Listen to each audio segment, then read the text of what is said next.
احبابي، هشارك معاكم النهاردة وصفة فعالة وممتازة جدا لتبييض القدمين وفي نفس الوقت تبييض الايدين، وكمان ممكن نستخدمها لأي منطقة في الجسم احنا محتاجين نفتح الجسم كله. هنستخدمها بصورة بسيطة جدا وهتديكم نتيجة هايلة جدا في التفتيح والتبييض من اول استخدام. الوصفة سهلة ومكوناتها بسيطة جدا. استمروا معنا في الفيديو للاخير علشان خاطر تستفيدوا من كل المعلومات القيمة الموجودة فيه. نبدأ على بركة الله في وصفتنا. يكون معانا وهو معلقة من معجون الاسنان. اي نوع معجون اسنان موجود عندك ابتدي استخدميه. محتاجين منه معلقة بالشكل ده من معجون الاسنان، ممتاز جدا لتبييض القدمين وكمان اليدين، وفي نفس الوقت كمان بيزيل كل خلايا الجلد الميتة، وفي نفس الوقت كمان بيعالج التصبغات بصورة ملحوظة. مع معجون الاسنان هنحتاج معلقة من خل التفاح. خل التفاح ولو مش متواجد عندك ممكن نستبدله بالخل الابيض العادي، بس خل التفاح طبعا هيكون كفاءته افضل بكتير. هبدأ اخد معلقة صغيرة من خل التفاح.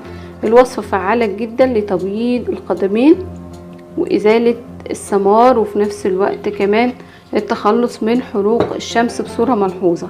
هبدأ اقلب المكونين مع بعض، معجون الاسنان مع خل التفاح كويس جدا. محتاجة ان كل المكونين يتخلطوا كويس جدا مع بعضهم بالشكل ده.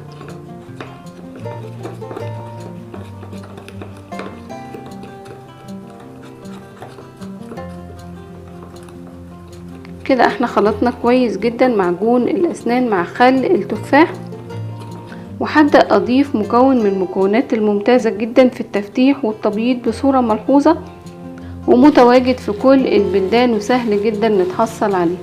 معانا النهاردة وهو الحمص المطحون. معلقة كبيرة من الحمص المطحون من الحاجات الممتازة جدا في التبييض والتفتيح، وفي نفس الوقت بيعالج تصبغات القدمين وبيخلصنا من كل خلايا الجلد الميتة. هبدأ اقلب المكونات كويس جدا مع بعضها، وهبدأ اضيف عليها مكون من المكونات الحلوة جدا اللي فعلا بيفور معايا كل الغمقان وكل المناطق السمراء الموجودة في القدمين، وهو البيكنج باودر. البيكنج باودر من الحاجات الممتازة جدا اللي بتفيد في التخلص من الاسمرار والتخلص من الغمقان، وفي نفس الوقت كمان بتفتح وتبيض الجسم كله. هبدأ اخد معلقة صغيرة من البيكنج باودر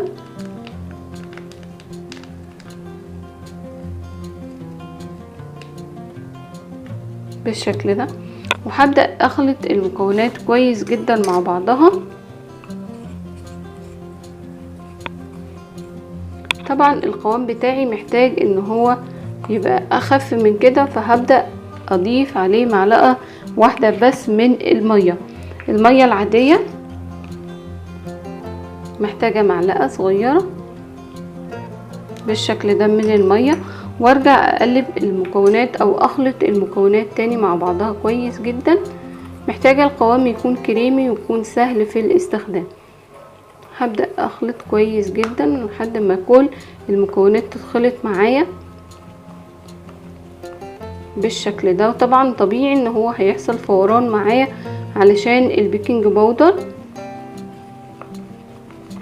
هبدأ اقلب كويس جدا، وزي ما انتم ملاحظين قدامكم ابتدى القوام يظهر معايا قوام كريمي سهل جدا في الاستخدام.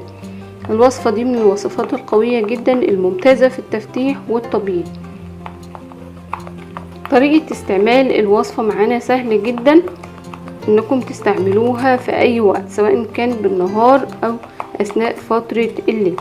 هنبدأ ناخد من مكونات الوصفة اللي احنا عملناها مع بعض، وهبدأ على منطقة القدمين او الايدين. هبدأ افرد الوصفة كويس جدا عليها بالشكل ده اهو، وابدأ بحركات فرك دائرية بحيث اغذي كل البشرة تتشرب من مكونات الوصفة اللي معايا بالشكل ده اهو. وطبعا نركز على الاماكن الغامقة كويس جدا. ببدأ اسيب الوصفة على البشرة لمدة 20 دقيقة او لحد ما تجف معايا تماما. محتاجة ان الوصفة تجف تماما على القدمين او على الكفوف بتاعة الايدين. تمام. بعد ما تجف معايا تماما هبدأ بحركات فرك دائرية اشيل كل مكونات الوصفة. اثناء الفرك هنتحصل على نتيجة ممتازة جدا في التخلص من خلايا الجلد الميتة بصورة ملحوظة، وتجديد خلايا الجلد بصورة حلوة جدا. حصلي على نعومة للبشرة، تبييض للقدمين، وتخلص من اثار حروق الشمس بصورة ملحوظة. استخدم الوصفة مرتين في الاسبوع هتديكي نتيجة هايلة جدا بامر الله. بس فعلا لو محتاجة نتيجة ممتازة طبقيها بنفس الطريقة اللي انا قلتلك عليها. وممكن كمان بعد ما بنحط الماسك بالشكل ده ممكن نجيب الاسترتش رام او ورق حفظ الطعام ونبدأ نلفه حوالين القدمين، برضو هيديكم نتيجة اسرع بكتير في التبييض والتفتيح، وكمان التخلص من تشققات وخشونة الكعبين بصورة ملحوظة. ممكن نعمل خطوة قبل ما نبدأ نستخدم الماسك اللي معانا، وهي بكل بساطة ان احنا بنجيب بولة كبيرة وبنبدأ نحط فيها مية سخنة، وبنبدأ نضيف عليها معلقة من الملح ومعلقة من اي شاور جيل موجود عندك في البيت. هنبتدي نستخدمه ونقلب المكونات كويس جدا مع بعضها، وممكن كمان نضيف شرايح من عصير الليمون ومعلقة من البيكنج صودا. تمام. هنبدأ نحط القدمين في بولة المية الكبيرة وبنسيبها لمدة نص ساعة، او بنسيبها لما المية بتبتدي تبرد معانا تماما. بنبدأ نشيل القدمين ونجففها كويس جدا، وممكن بأداة حك الكعب بتاع الرجل بنشيل منها الخلايا الميتة او الجلد الميت الموجود على كعوب القدمين، وبنبدأ نستخدم الوصفة دي. وفعلا هتلاقوا نتيجة مبهرة جدا مرضية بأمر الله. بعد ما بنشيل الوصفة محتاجين ان احنا نرطب كويس جدا طبعا بعد استخدام الوصفة. من افضل المرطبات اللي ممكن تستخدموها وموجودة في كل بيت وهو الفازلين الطبي. الفازلين من الحاجات الممتازة جدا اللي بيرطب بصورة ملحوظة. هنبدأ نستخدمه يوميا قبل النوم على اماكن التفتيح او التقشير بتاعة البشرة، وهيديكم نتيجة هايلة جدا مرضية بأمر الله.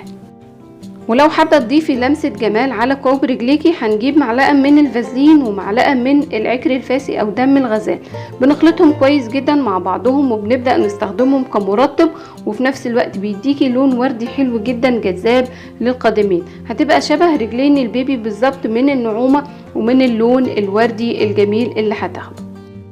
خلصنا وصفتنا. بتمنى من ربنا فعلا نكون عند حسن ظنكم. اكيد بنحبكم جدا في الله.